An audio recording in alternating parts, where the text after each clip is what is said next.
Yeah. Back once again. Trey, Fish Out of Water podcast. We here with another episode. Today, we talking battle rap. A lot of battles been dropping on the app. There's been a lot of battles dropping on the app. A lot of good battles for a change. I really enjoyed Swamp versus Don Marino. I think Swamp got that 2-1. Second and third round, especially third round, Swamp did his thing. Not as good as his performance against Your Honor, but he has a good star quality of him because he's different. He don't sound like nobody. And in battle rap these days, it doesn't take much to stand out because everybody sounded like Twerk.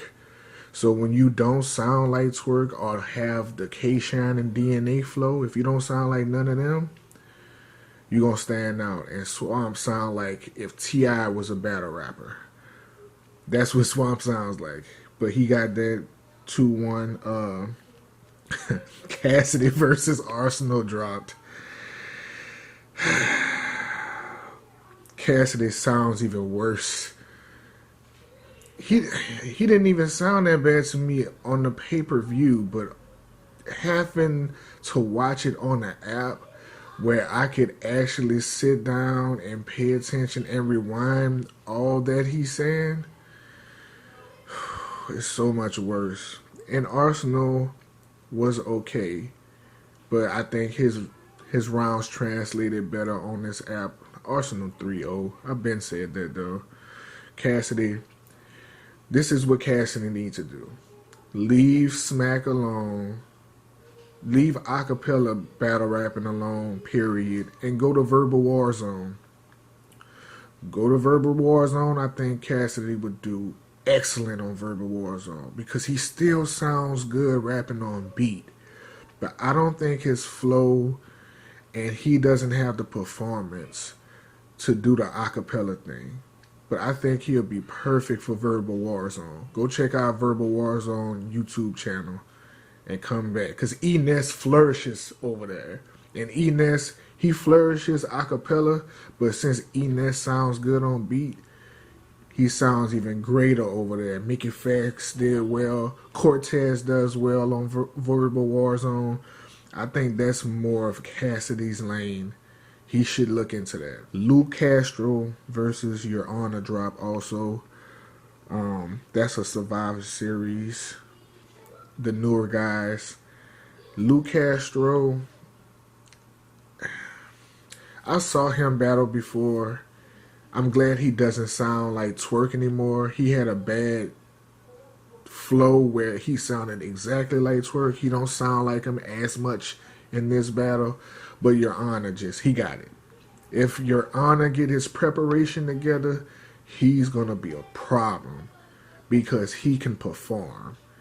He can get you laughing. He got a great delivery that's different. Like his second round, what he did, I walk better than you, I talk better than you, my shoes bigger than you. When he got into that, like he got that it. Some people just got that it factor, and Your Honor, all he has to work on is preparation. He has everything else. Luke Castro, he has good preparation for the most part. He got to leave the Goonies. Anybody that's with the Goonies going to have to, I wouldn't even necessarily say leave, but not be around Twerk so much because he's too big of a star.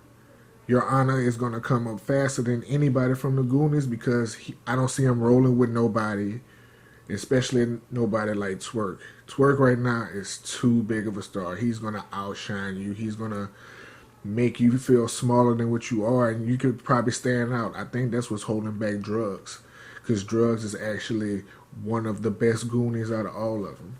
So, but Luke Castro, work on material. Your material is good, but when you go against somebody with that it factor like Your Honor, you're not going to ever beat nobody like that. You would have to go against somebody who just punches to really get a good battle out of you. K-Shine versus Reed Dallas dropped also. I like Reed, man. Reed not half bad. If they bring anybody back bring Reed back. Don't bring back Cassidy. Even though I already heard that he got a match waiting. Even though they've been dropping hints on Champion and on Trap that Cassidy already got another match lined up. But and on who's that? Math Hoffa's podcast too. Like everybody already know Cassidy already got another match lined up. But if you're gonna bring anybody back from that older era, keep bringing back Reed. He didn't need that second round jump in from his partner. I think that took away from his round. He could have almost won that round without that if he would have just spit them bars himself. The battle is actually not a bad showing at all. I think Reed did okay. I gave him the first round. Shine was too much in the second, and Shine edged the third. He edged the third too, and then I wouldn't be mad if somebody gave it to Reed. The third round wasn't bad either. Like I said, Reed wasn't bad at all. K Shine could have really did him bad if he didn't have so many name flips. Too many name flips. Too many name flips. That's why it was so close of a battle. If he had less name flips and just more regular material, he could have really did Reed Dollars dirty. But it was really it's a close battle. Like if you're a Reed fan, I can see somebody giving it to Reed, and you can make an argument for it. You really can. The last battle that dropped this week was Brooklyn Hands versus Truthful. I'm not gonna speak on that because I only got into like the first 12 bars of the first round, which is started on Truthful, and he sounded like he was about to start heating up, but I had to cut it off for some reason and keep it moving because, just life is hard to sit down and catch every battle and watch it all the way fully through and give it your full attention because a lot of those battles be long. So you kind of got to make time of day to watch them, especially when you got kids and you got a busy life. It's hard to do that, but I'm going to finish checking out Brooklyn Hands and Truthful. I've been seeing a lot of good things about it online and from bloggers I respect. They seem to be talking about it was a good battle.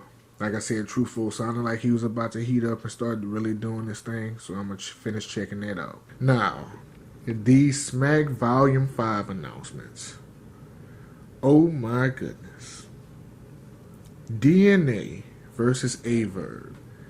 If you've been following battle rap since 2012, you already know.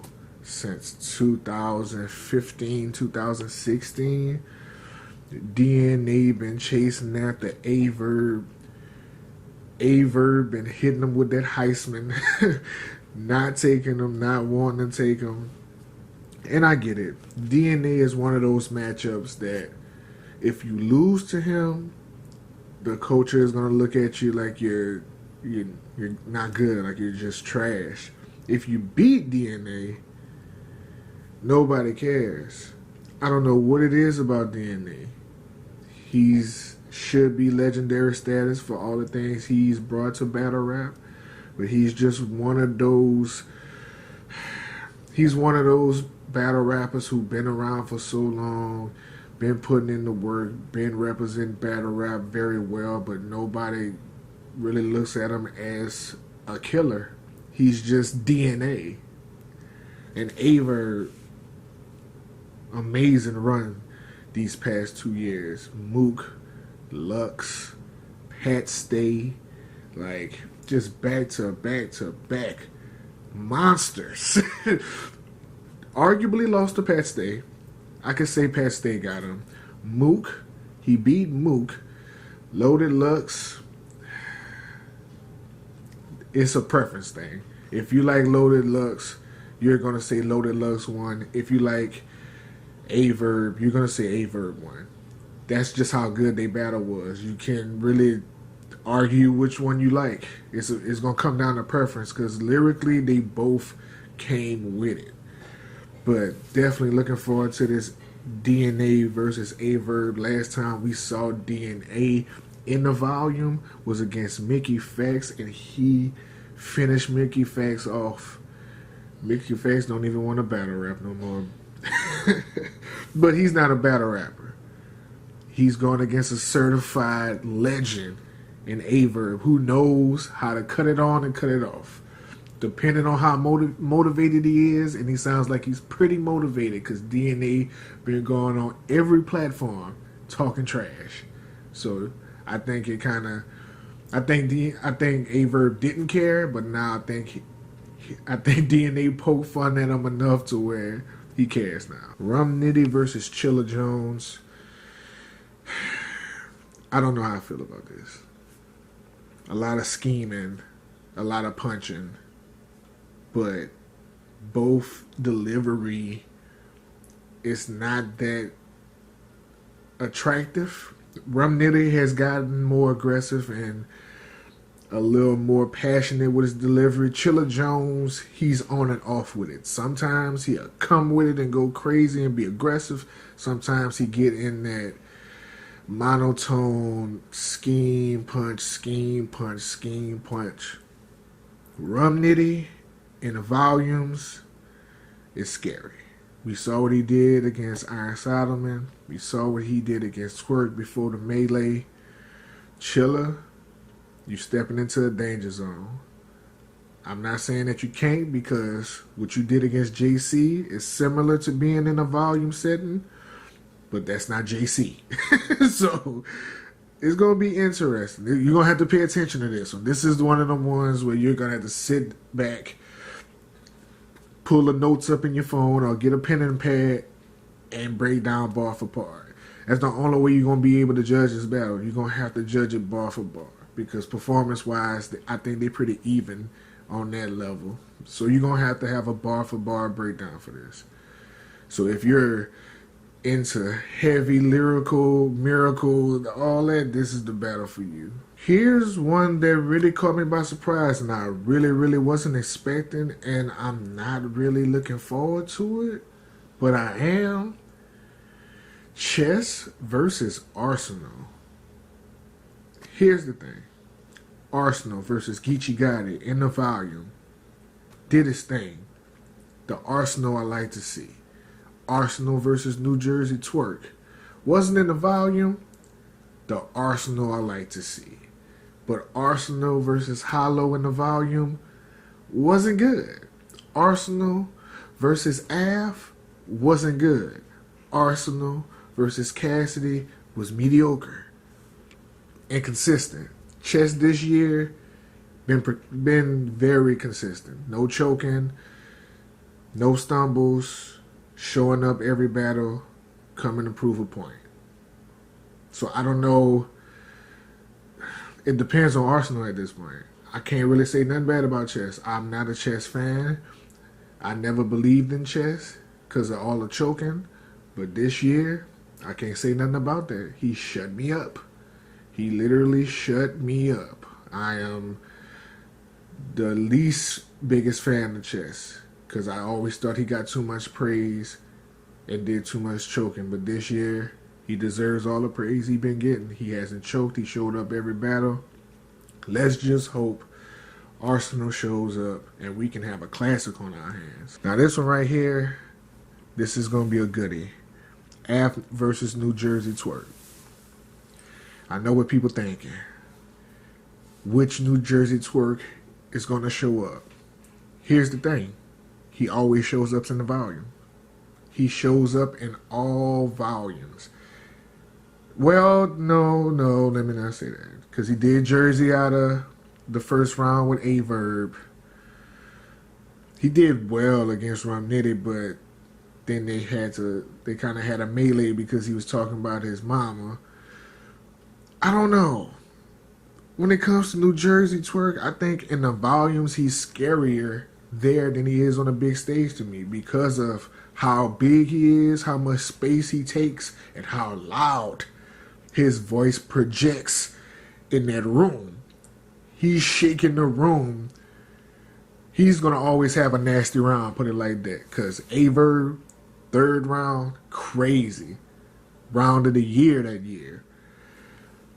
His second round was going into a classic before Romnitty grabbed him up.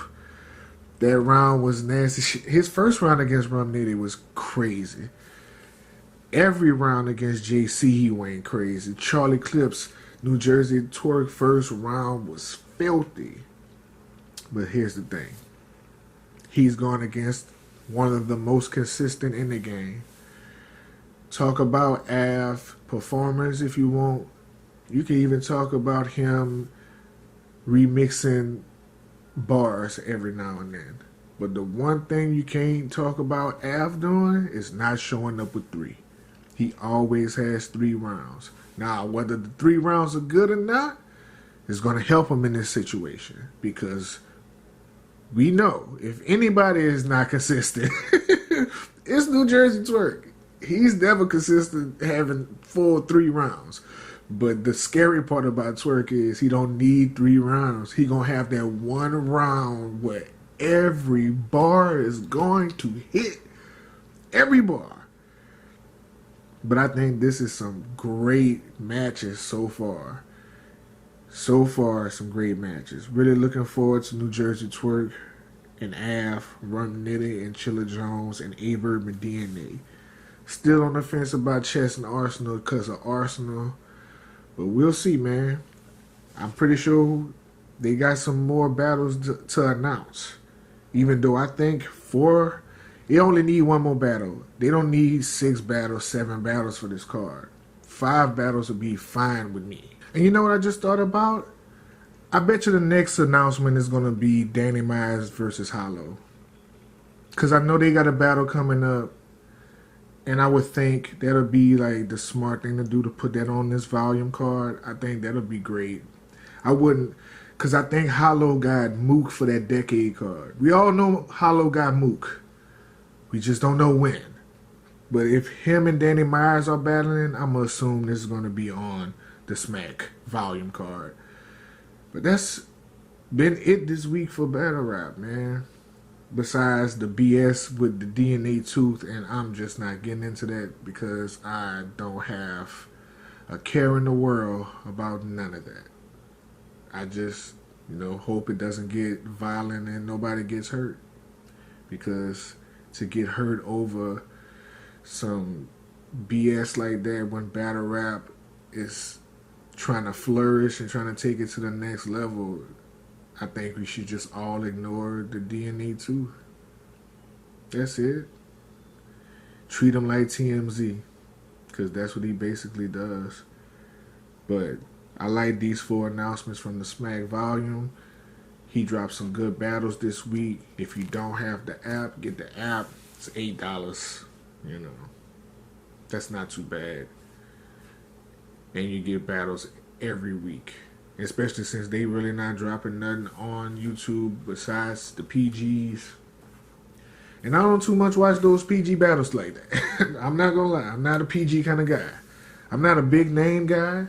And I watch every battle on the app because I'm paying for it. But for me to go on YouTube and watch a brand new guy on a PG, it would have to become popular and people speaking on it for me to check it out. But that's it for the podcast, man. Y'all check out that app if you don't have it. If you don't want to pay $8 a month for battle rap, hey, YouTube is always still there. RBE still drops new battles here and there. They just had a card. I don't care for RBE battles too much, but I mean, you can check that out if you want to. King of the Dot got a nice card coming up. I might speak on that, give my predictions on that. But until next time, peace.